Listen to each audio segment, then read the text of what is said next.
in certainly better shape than when those opposite left the government benches, and much, much better than when one day in the future they come back and ruin it again. Thank you. The question is that the motion be agreed to. Dr David Clark. Well, Mr Speaker, that is a poor excuse for a third reading speech from the member opposite. He's normally better than that, and he really failed on the whole way through this bill to give any good justification for the gimmick, the tasteless gimmick that is contained in this bill.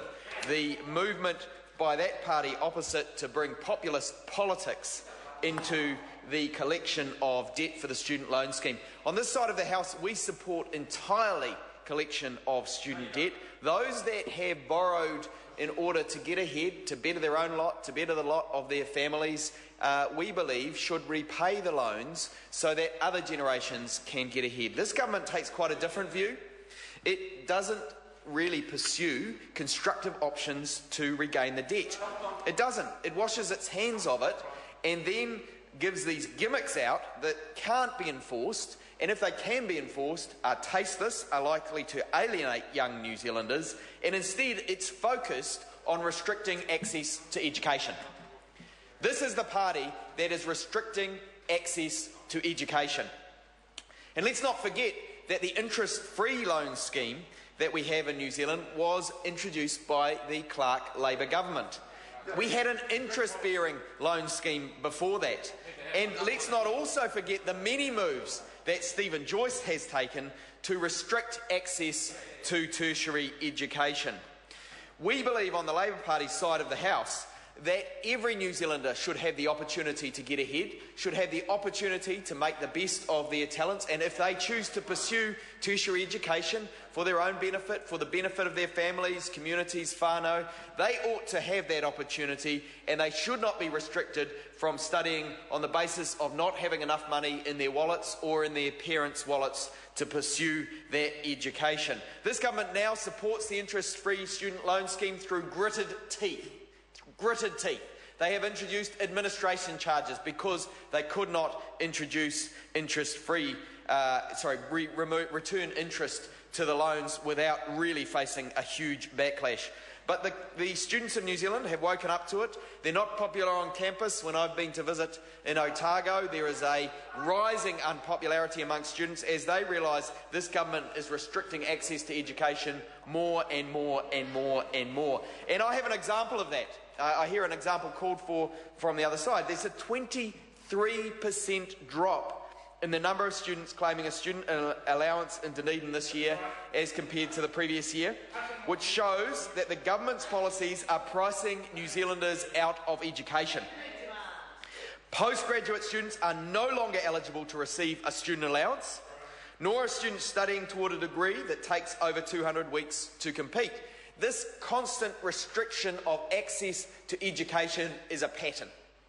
This is a government that wants to preserve the interests of capital. It's the same justification, the same reason for restricting representation on university councils. And this is their latest trick, converting university councils from a representative body that produces good outcomes by virtue of having all the stakeholders, the students, the unions, the staff, the academics and management principals represented around the board table, instead favouring a cutback model that the universities don't like, that the universities have spoken out against. And the question still lingers in the air. If Stephen Joyce really believes that 20 people around the board table makes ineffective decisions, what is he doing with that cabinet structure? Why is he making these decisions in the cabinet structure that he hates? Why is he doing that? Because Stephen Joyce is imposing on universities a system that they do not want, that will produce less effective outcomes for New Zealanders. He is trying to stamp down on access to education through any means possible. And that, Mr Speaker, is an outrage. It's an absolute outrage. And we on this side of the House, the Party of Education, the Labor Party, the party that believes in access to education, interest-free student loans, and the betterment of our society, will not let that go unchallenged. So Ms Adams says, well, you have to let it go because we're just going to make it happen. That's the kind of arrogant, out of touch out-of-touch government that we are seeing across the House. They are saying we're going to roll this through and we will not listen to any voices of criticism. We will charge interest when we like. We will put through gimmicks into law when we like. At the borders, we will stop people who are coming home to family funerals and we will arrest them. And we will make an example of them. We will alienate young New Zealanders because we are only interested in preserving the interests of capital. We don't want just anybody showing up at the university. We're going to clamp down on the management structures. We're going to restrict access to the universities. Order. Look, we're on a third reading debate. And if the member looks at the Speaker's rulings 122(4), members must confine themselves to the general principles of the bill as emerged from the committee. Now, I've given some latitude, and I ask the member in the time remaining to focus on the essence and the subject of what this bill is about. Dr. David Clark. I'll come back to the bill, but I would note that the interjections opposite have inspired me to point out the hypocrisy across the House as they promote this as a bill that encourages education, because they're against it. And there's no two ways about that, Mr. Speaker. The TEU said of this bill that it's a poor alternative to making education more affordable and accessible. Those are the words of a submitter to the Select Committee. And the Minister got up and had the audacity to thank the submitters for making this bill easier to pass through the House. They didn't like it. They tried to tell the Minister that this bill does not help with access to education, that there's a cheap gimmick in it, that is an attempt to popularise a voice against access to education. And this government did not listen. The Minister has beans in his ears. He did not want to hear those submitters who were critical of the bill. The original intent of the student loan scheme was never to turn young New Zealanders into exiled enemies of the state. But it's so very National Party. There is no evidence at all that this will increase compliance, reduce loan balances, or any such thing. It is simple authoritarian posturing. And I expect students around New Zealand and those that have student loan balances will see it for what it is. This government is a government that is out of touch with the needs of New Zealanders. It's out of touch with the aspiration of New Zealanders to better themselves through a broader education.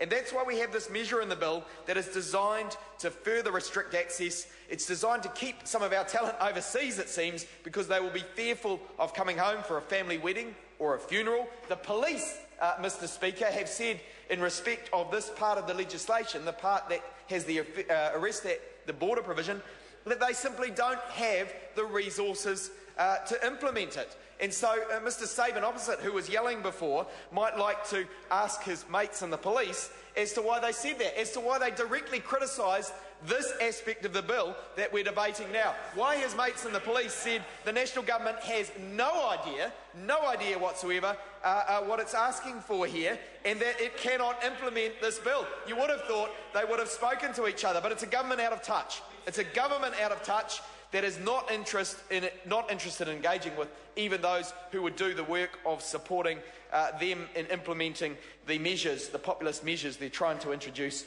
today. We asked at the Select Committee, of course, for some estimates of how this would change the lot of ordinary New Zealanders, what would happen at the border, whether it could be implemented, how it would be implemented, what measures would be used, and there was nothing convincing that told us this would increase the repayment of student loan balances. We heard only from the submitters the credible answer that this will alienate young New Zealanders. This is a ridiculous measure. It shouldn't be in the bill, and the government are very quiet on it, it has to be said. There was not much in the speech mentioning that, and they are rightly, and they've gone quiet, embarrassed about this legislation. We know that, and Mr. Hayes, of course, is the only one who isn't, and that's typical, because I think he's missed the point, and Mr. Hayes is not embarrassed by it, but he's on his own over that side of the House, and that's not an infrequent occurrence. But this is a government that's going after the big end of town.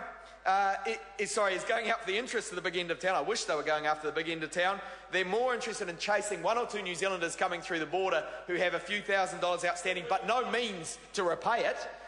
And they are letting, in the meantime, the likes of Google, Facebook and others go completely unchallenged as they don't declare the revenues coming out of New Zealand for tax purposes. And so we know, for example, Google only declares less than 5% of its revenues out of New Zealand for tax purposes. And what are they doing across that side of the House about that? Absolutely nothing.